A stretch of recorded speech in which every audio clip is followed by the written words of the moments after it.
Hello students, welcome back. आज हम लोग बात करेंगे रीजनल इकोनॉमिक इंटीग्रेशन और साथ ही साथ हम लोग कवर करेंगे level of regional economic integration को।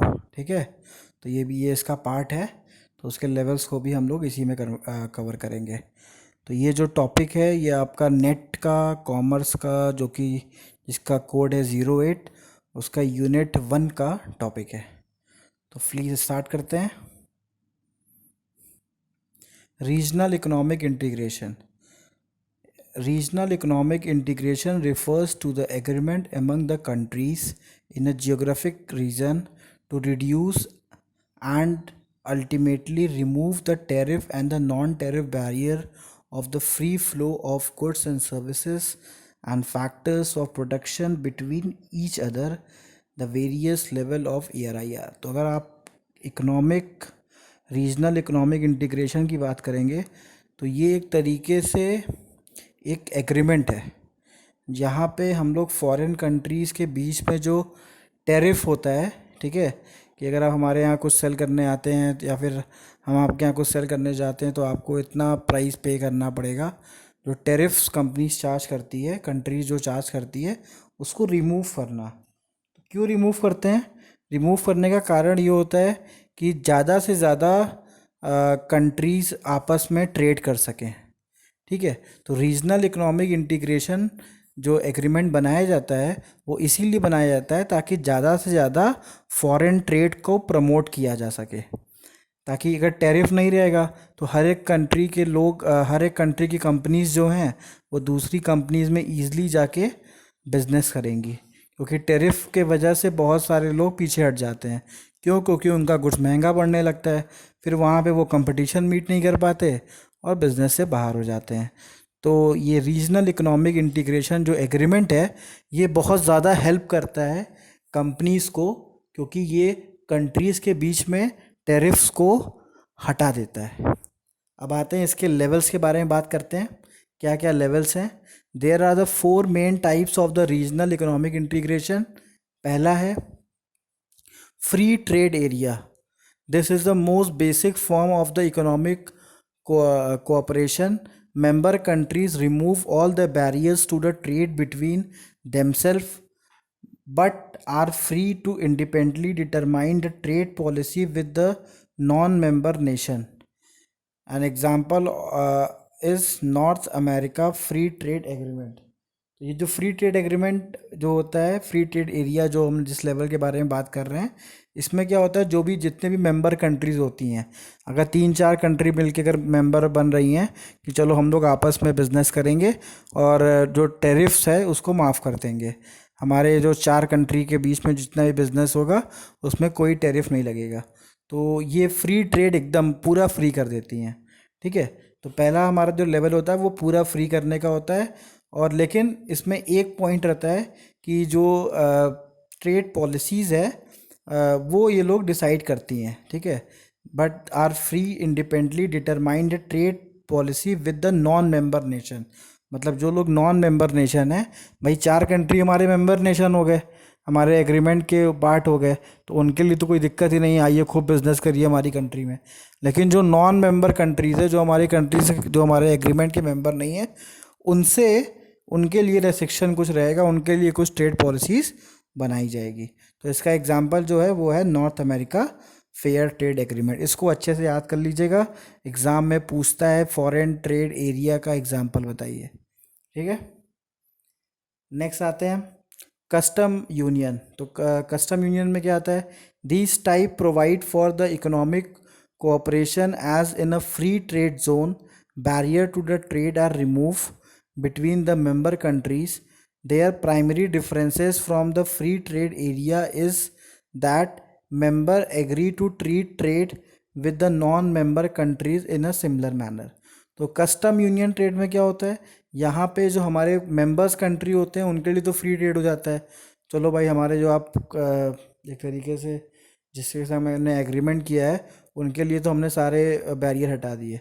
लेकिन इसमें एक नया चीज़ क्या है, barrier to the trade are remove between the member countries and the primary difference for the free trade areas is that the member agree to treat trade with the non member countries is similar manner, मतलब non member country को भी हम free कर देते हैं।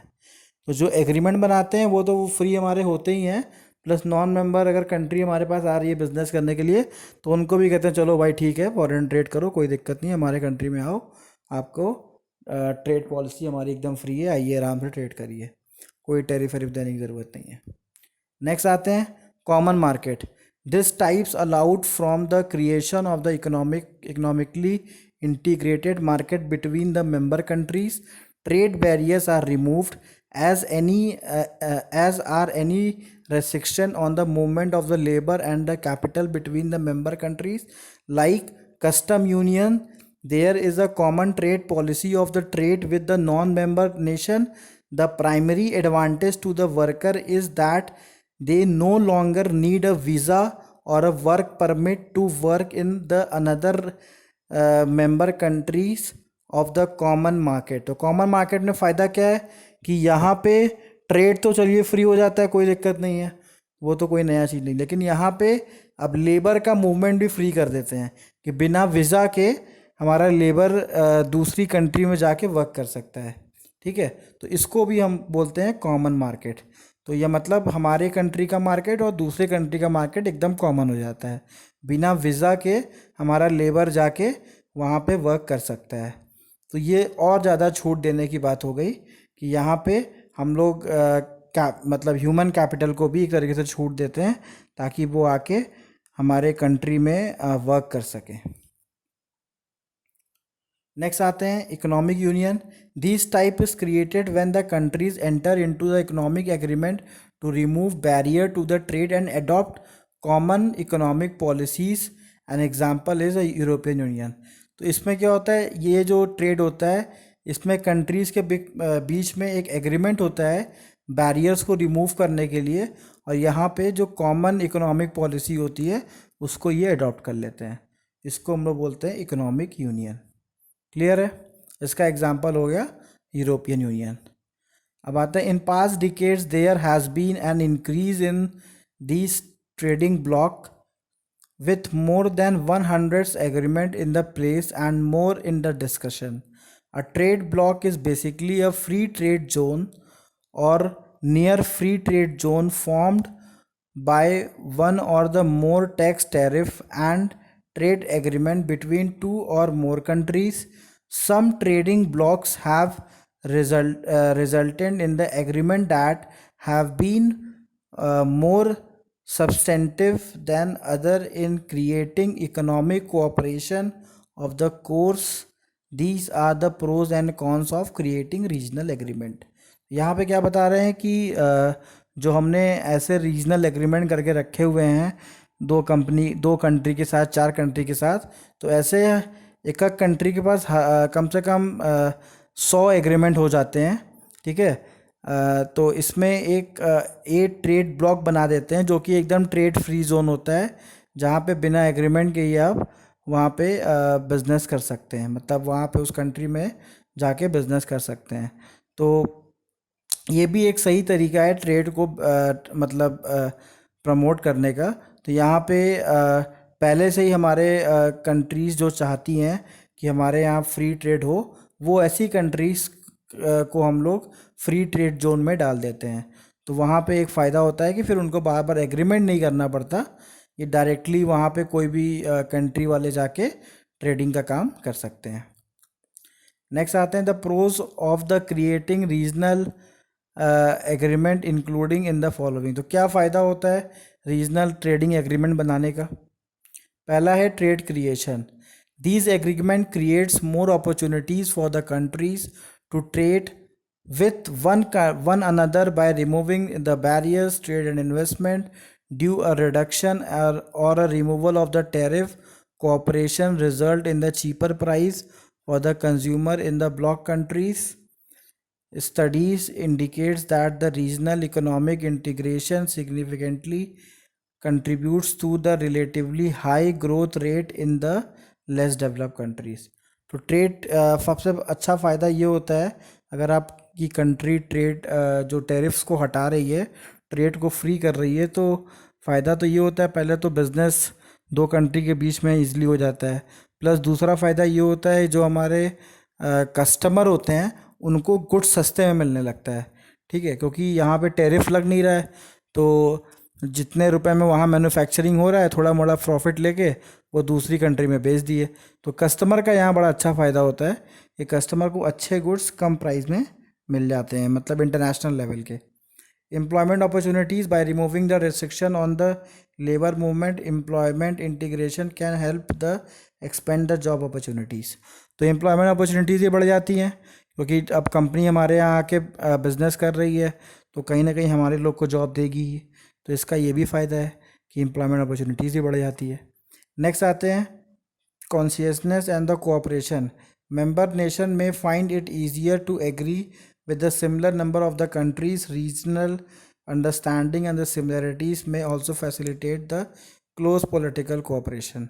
तो एक अच्छा रिलेशन बन जाता है कंट्री के साथ और एक पॉलिटिकल कोऑपरेशन भी एक अच्छा हो जाता है।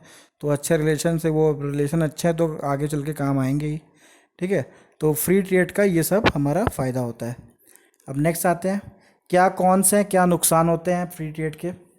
Trade diversion: the flip side of the trade creation is the trade diversion. Member country में trade more with each other than with the non-member nation.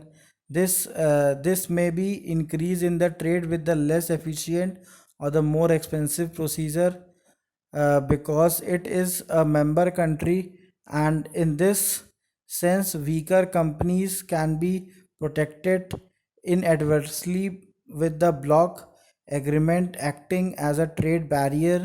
Enhance regional agreement have formed a new trade barriers with the countries outside the trading bloc। तो इसका नुकसान क्या है कि अब जो non member countries हैं वो भी चली आती हैं, तो उसके आने की वजह से कंपटीशन का लेवल बहुत हाई हो जाता है। तो हो सकता है नॉन मेंबर कंपनी है उसके प्रोडक्ट ज़्यादा अच्छे हैं, तो उसके वजह से जो मेंबर कंपनी जिन्होंने इतनी व्यवस्था बना के रखी है कि वो अच्छा बिजनेस करेंगे उनका बिजनेस ही नहीं हो पाता। तो इसीलिए इसमें ये थोड़ा सा नुकसान भी है।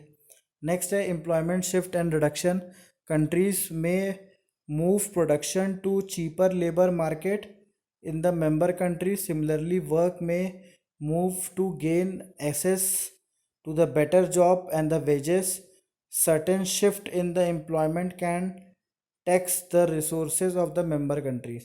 तो ये हमारी जो एम्प्लॉयमेंट चेंज होते हैं मतलब हमारे कंट्री के लोग दूसरे कंट्री में जाते हैं काम करने के लिए, तो थोड़ा सा ये भी हो जाता है कि हमारे यहाँ लोगों को मतलब हमारी कंट्री में वो काम नहीं कर पाते, दूसरी कंट्री में उनको जाना पड़ता है, तो वो जो वहाँ कमाते हैं कुछ टैक्स वहाँ भरते हैं। ठीक है, तो उसके वजह से ये थोड़ा सा नुकसान कंट्रीज़ का हो जाता है। Loss of national sovereignty: with each new rounds of the discussion and the agreement with a regional bloc, nations may find that they have to give up more of their political and the economical rights. In the opening cases study, you learned how the economic crisis in the Greece is threatening not only the European Union in the general but also the rights of the Greece and the other member nation to determine their own domestic economic policy।